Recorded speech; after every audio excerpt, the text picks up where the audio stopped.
Dans le secteur minier ivoirien, le réseau des femmes du secteur minier de Côte d'Ivoire a organisé un atelier d'échange avec les femmes issues du secteur.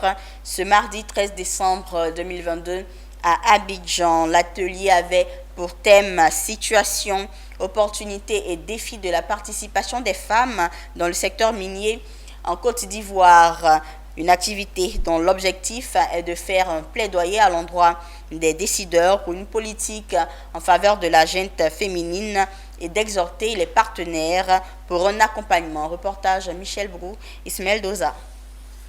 Ce sont en grande partie des femmes engagées pour l'égalité du genre dans le secteur minier conviées à cette session d'échange. Réunies à travers le réseau des femmes du secteur minier de Côte d'Ivoire, ce présent atelier se présente comme un cadre d'échange pour trouver des solutions aux déficits des femmes dans les administrations.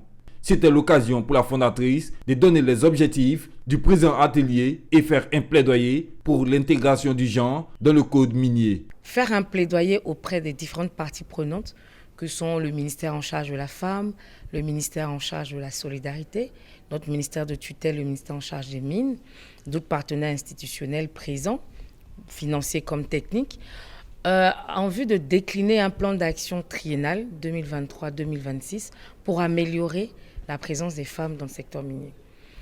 Globalement, l'objectif primordial, prioritaire, c'est d'intégrer dans le code minier, ou en tout cas dans le futur code minier qui va être pris et réformé, la notion de genre, l'intégration du genre dans le code minier.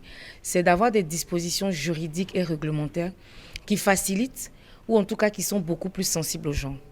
Une initiative qui suscite l'intérêt de l'ambassade du Canada et du ministère de la Femme, de la Famille et de l'Enfant, de prendre en compte le plaidoyer des femmes dans leurs institutions. Le ministère a été interpellé, nous sommes très heureux parce qu'il y a des réformes en cours dans le secteur, notamment celui qui porte sur le code minier. En premier lieu, c'est d'appuyer ce genre d'atelier d'initiative. Donc nous avons fourni un appui financier, mais au-delà de ça, plus important encore, c'est la promotion.